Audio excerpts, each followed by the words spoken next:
예수님의 12 제자 시리즈에 이어서 나를 따르라 라는 주제로 제자도에 대한 시리즈 말씀을 시작합니다.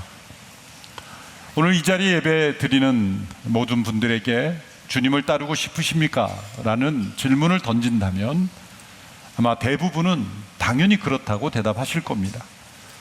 그러나 또 다시 질문을 던지자면, 그렇다면 지금 과연 주님을 따르고 계십니까?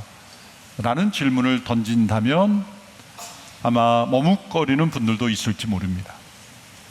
이것이 바로 우리의 마음속에 있는 깊은 고민과 갈등입니다. 주님을 따르고 싶은 마음은 간절합니다. 그러나 삶의 변화는 좀처럼 일어나지 않습니다.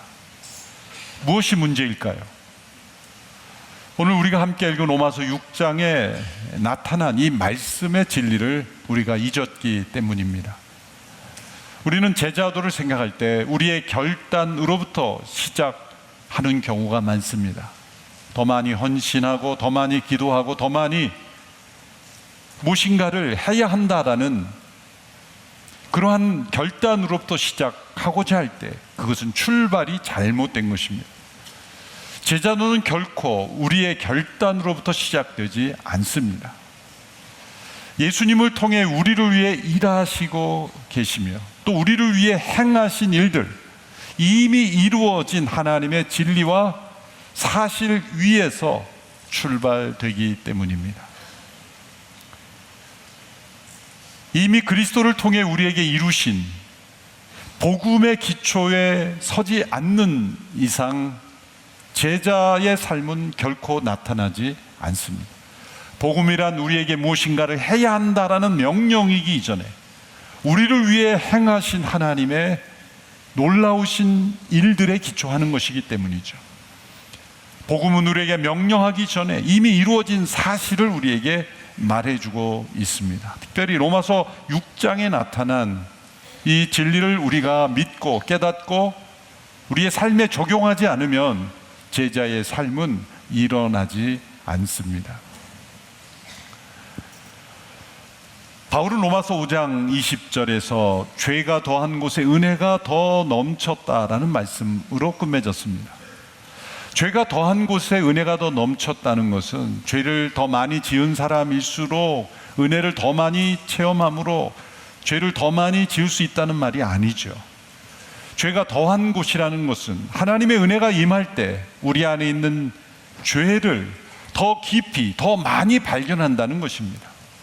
다른 사람보다 죄를 더 많이 짓지 않은 사람도 하나님의 은혜가 임하고 예수 그리스도의 십자가 앞에 서면 자신 안에 숨겨졌던 죄가 드러납니다. 죄인 줄 몰랐던 것이 죄로 인식됩니다.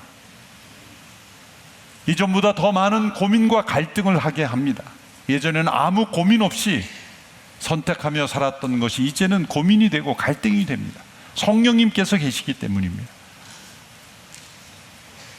옷이 온통 더러운 사람은 더러운 오물이 더 묻어도 개의치 않습니다. 그러나 깨끗한 흰옷, 깨끗한 옷을 입은 사람은 작은 오물이 묻어도 그것이 마음에 걸리는 것입니다. 그처럼 우리의 양심이 성령으로 거듭나고 깨끗함을 입은 영혼은 작은 문제도 그 속에서 죄를 인식하고 깨닫게 된 것, 이것이 죄가 더함으로 은혜가 더 넘쳤다라는 말씀이죠. 어떤 사람은 이 말씀을 뒤틀어서 이렇게 오해하고 반문할 수 있습니다. 그렇다면 죄를 더 많이 지으면 은혜를 더 많이 받겠네요. 바울은 그렇게 반문할 수 있는 사람을 염두에 두고 스스로 반문을 던지면서 논증을 합니다. 그것이 6장 1절의 말씀이죠. 그러면 우리가 무슨 말을 해야 하겠습니까? 은혜를 더하게 하려고 죄 가운데 머물러 있어야 하겠습니까? 예측 가능한 그런 반론에 대하여 스스로 질문을 던지면서 답변하는 것입니다. 바울의 답변은 결코 그럴 수 없다는 겁니다. 바울은 로마서 전체에서 10여 차례 이런 강한 부정을 합니다. 결코 그런 일은 있을 수 없다. 2절의 말씀이죠. 결코 그럴 수 없습니다. 죄에 대해 죽은 우리가 어떻게 죄 가운데 그대로 살겠습니까? 바울은 이 시제를 매우 정교하게 사용하고 있습니다. 죄에 대해 죽은 우리라는 것에는 완료된 사실을 표시하는 시제가 숨겨져 있습니다. 죄에 대해 이미 죽었다. 그것은 과거에 일어난 사건으로 돌이킬 수 없는, 취소될 수 없는 사건이며 현재에도 영향을 미치고 있다라는 걸 표현하기 위해서 완료라는 시제를 씁니다. 다시 되돌아갈 필요가 없이 이미 이루어진 사건을 표시하는데 현재도 영향을 미치고 있다. 그런데 어떻게 그 가운데 머물러 있겠습니까? 그건 미래죠. 미래 계속되는 행동이 과거에 완료된 사건의 영향을 받는다는 겁니다. 그런데 그것을 어떻게 표현했습니까? 죄에 대해 죽은 우리. 이 표현이 매우 중요하므로 여러분의 마음과 생각 속에 기억을 남겨두시기 바랍니다. 죄에 대해 죽은 우리라는 어떤 의미일까요? 우리가 예수 그리스도를 믿는다고 할 때 그 믿음의 내용을 로마서 5장에서 이미 풍성하게 설명했습니다. 우리가 아직 죄인 되었을 때, 우리가 아직 하나님과 원수 되었을 때, 우리가 아직 연약할 때 그리스도께서 우리를 위하여 죽으심으로 하나님께서 우리의 죄를 사하시고 그리고 우리를 의롭다 하셨다는 것입니다. 예수님을 통하여 우리가 의롭게 되었다는 겁니다. 예수님의 죽음이 곧 우리가 죽어야 될 죽음을 대신 죽으신 죽음이었기 때문에 우리는 하나님의 진노를 받은 것으로 간주하심으로 우리를 용서하시고 우리는 의롭다 선포되었다는 겁니다. 우리의 현 상태와 상관없이. 그래서 잘 믿어지지 않는 겁니다. 사람들은 자기가 무엇인가 대가를 지불하고 얻는 것에 익숙합니다. 그런데 값없이 우리의 행함을 따라 우리를 대하지 아니하시고 예수 그리스도의 행함을 따라 우리를 대하심으로 우리를 의롭다 하셨으니 잘 믿어지지 않는 것입니다. 사람들은 세상의 보험의 원리에 익숙하죠. 인슈런스. 그것은 내가 무엇인가를 계속 납부하면 나중에 거기에 해당되는 것을 내가 얻을 수 있다고 생각하는 겁니다. 그러므로 내가 이 세상의 선한 일을 차곡차곡 쌓아야만 나중에 천국에 갈 수가 있고 착한 행실을 많이 쌓아야 나에게 좋은 일이 오고, 그런 인과응보의 생각에만 갇힐 수 있습니다. 그것은 무시할 수 없는 원리죠. 인과응보의 원리도 있습니다. 하나님께서도 심은 대로 거두게 하시는 분이기 때문입니다. 착한 일을 계속하면 하나님께서 착한 일로 우리에게 보응하시는 하나님이시기도 합니다. 그러나 반드시 그런 것은 아니죠. 그것으로 우리가 영원한 생명을 얻을 수는 없다고 말씀합니다. 예수 그리스도께서 행하신 일, 십자가에서 죽으신 예수님의 죽음이 우리를 대신한 죽음임을 믿음으로 받아들일 때 하나님은 우리를 의롭다 하시며 우리에게 영원한 생명을 주신다고 약속했습니다. 그것을 믿는 것을 우리는 믿음, 확신이라고 말하죠. 어슈어런스. 그래서 인슈런스와 어슈어런스를 구분할 수 있어야 돼요. 인슈런스는 우리가 낸 것의 기초에 얻는 것이, 어슈런스는 값없이 하나님께서 주는 것을 믿음으로 확신하는 것입니다. 로마서 5장에서 이 진리를 우리에게 가르쳐 줬습니다. 그것은 한마디로 말하면 죄를 위하여 죽으신 죽음입니다. 예수님의 십자가의 죽음은 죄를 위하여 죽으셨다고 할 때 그것은 우리 죄를 해결하기 위하여, 우리 죄에 대한 대가를 치르시김으로써 우리를 의롭다 하시기 위해 죽으신 죽음이라는 뜻입니다. 근데 로마서 6장에서는 같은 예수님의 죽음을 다른 시각에서 설명할 때 그것은 죄에 대하여 죽으신 죽음이라고 설명합니다. 그것은 우리가 계속해서 의롭다 함을 받은 자로서, 예수님의 제자로서 능력 있게, 확신 있게 살아갈 수 있도록 하시기 위해서 예수님의 죽음을 어떻게 우리가 믿음으로 받아들이는가를 설명하는 겁니다. 그래서 로마서 6장에 와서는 주어가 바뀝니다. 로마서 5장에서는 그리스도께서 주어가 됩니다. 그리스도께서 우리를 대신하여, 그리스도께서 우리가 죄인 되었을 때, 그리스도께서 우리가 원수 되었을 때 행하신 일을 강조합니다. 로마서 6장에서는 주어를 우리 혹은 나로 바꿉니다. 우리가 그리스도와 함께 십자가에서 죽었습니다. 우리는 죄에 대하여 죽었습니다. 왜냐하면 예수님과 함께 연합되었기 때문이라는 겁니다. 이것은 다른 사건이 아닙니다. 같은 예수님의 십자가의 죽음이고 같은 믿음인데, 죄를 위하여 죽는 죽음과 죄에 대하여 죽는 죽음이라는 다른 시각으로 이것을 풍성하게 우리에게 전달해주고 있는 것입니다. 그러므로 사도 바울이 오늘 로마서 6장의 말씀에서 어떻게 죄 가운데 더 살겠습니까? 죄 가운데 살 수 없는 것은 죄에 대하여 죽은 우리이기 때문이다 라는 겁니다. 성경을 개인적으로 번역한 유진 피터슨이라는 학자이자 목사인 분이 이 구절을 이렇게 번역했습니다. 만일 우리가 죄가 주관하는 나라를 떠났다면 어떻게 그곳에 있는 옛집에서 여전히 살 수 있단 말인가? 의미를 잘 분석한 것입니다. 예수님을 믿는다는 것은 나라가 옮겨지는 것입니다. 다른 통치 영역으로 들어간 것입니다. 죄가 통치하는 영역에서 의가 통치하는 영역으로, 아담 안에서 그리스도 안으로, 율법의 지배 아래 은혜와 성령의 지배 아래로 옮겨진 것을 의미합니다. 어떻게 이런 일이 가능했습니까? 여전히 나는 예전의 나인 것 같은데 예수님을 믿음으로 어떻게 이런 일이 일어났습니까? 오늘 본문에서는 한 단어, 접두어로 그것을 강조하며 설명합니다. 그것은 바로 함께라는 단어입니다. 로마서 6장 1절 11절을 보면 4번씩이나 함께라는 단어가 반복됩니다. 헬라어로는 쉰이라는 이 단어가 명백하게 앞에 나오죠. 우리말에는 섞여 있지만 4절에 그분과 함께 묻혔습니다.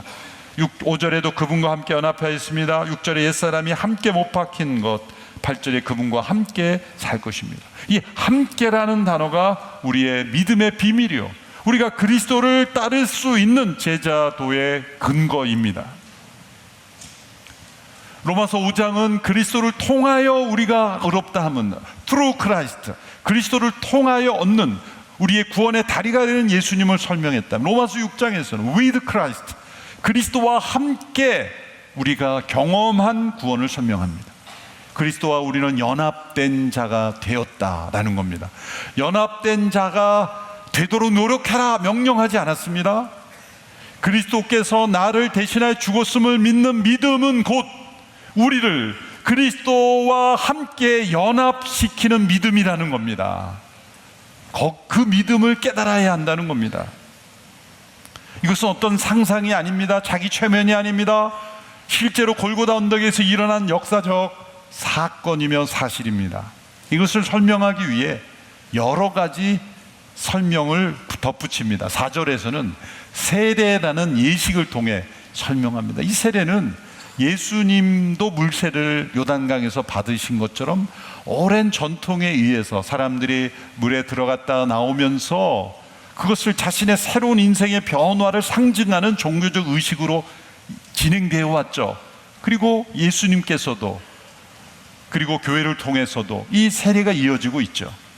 세례라는 단어, 영어 단어의 베프티즘은 헬라어로 밥티조, 이것은 물에 잠그다라는 뜻입니다. 침례교는 실제 물에 잠기게 하죠. 장로교는 물을 뿌리죠.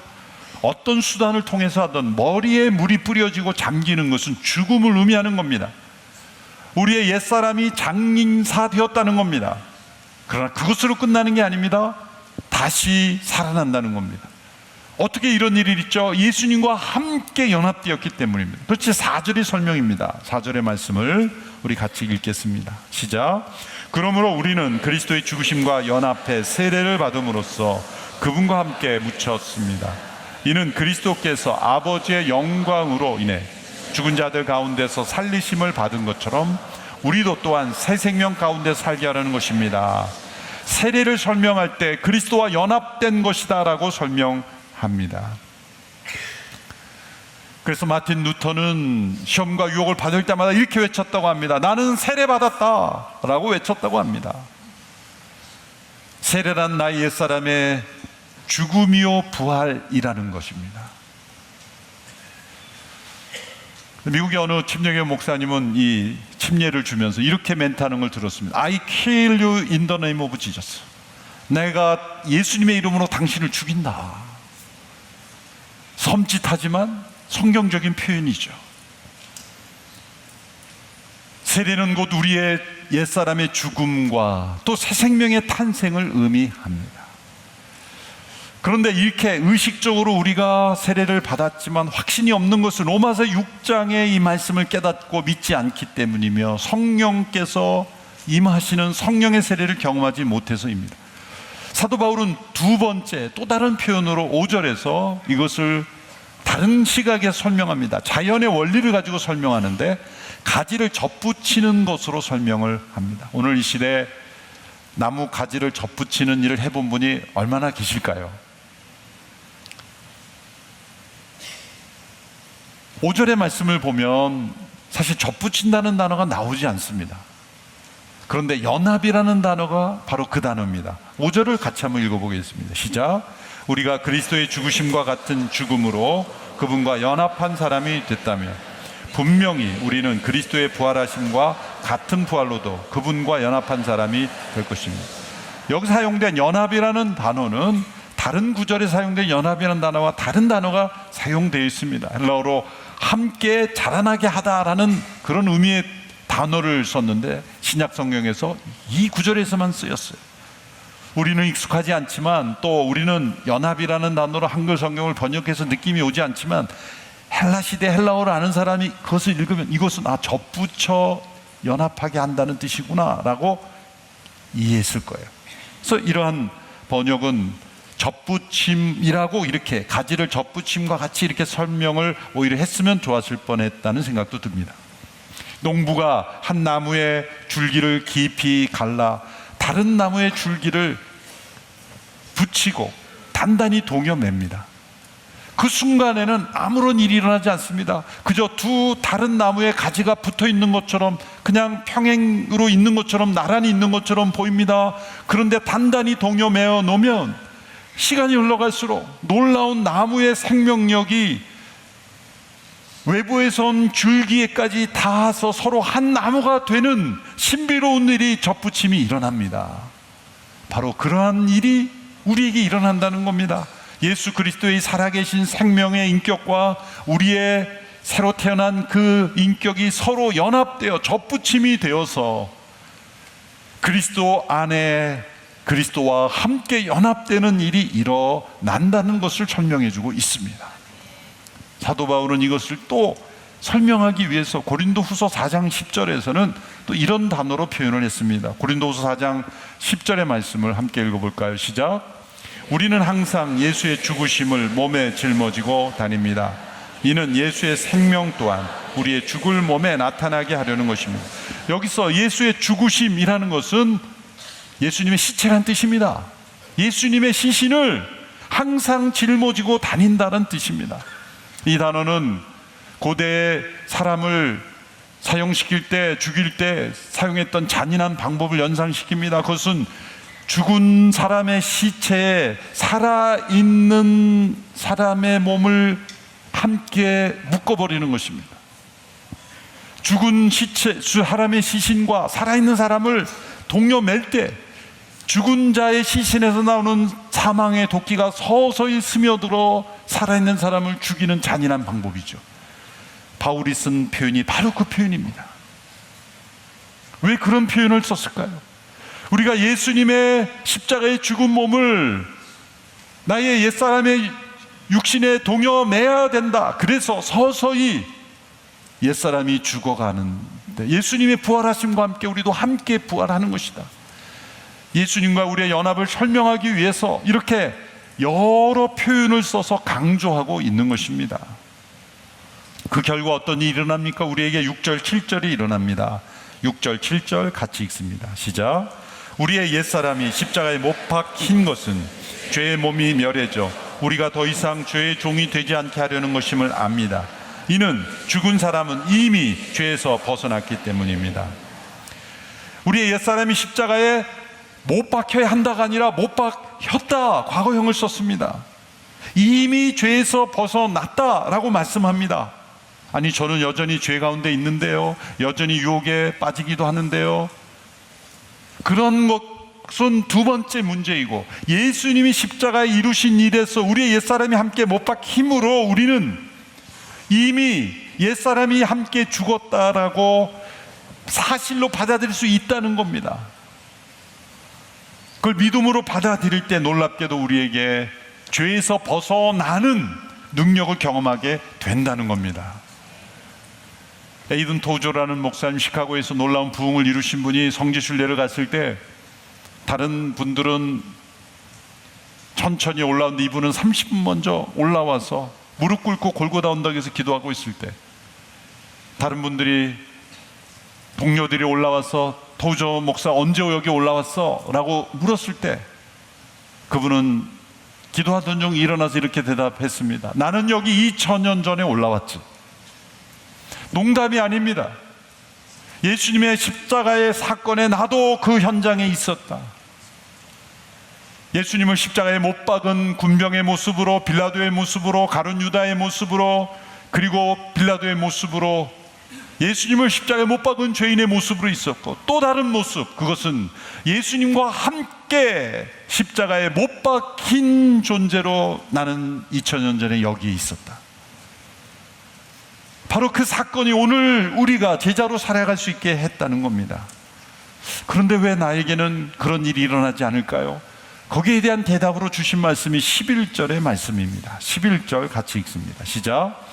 이와 같이 여러분도 자신을 죄에 대해서는 죽은 자요 하나님께 대해서는 그리스도 예수 안에서 산 자로 여기십시오.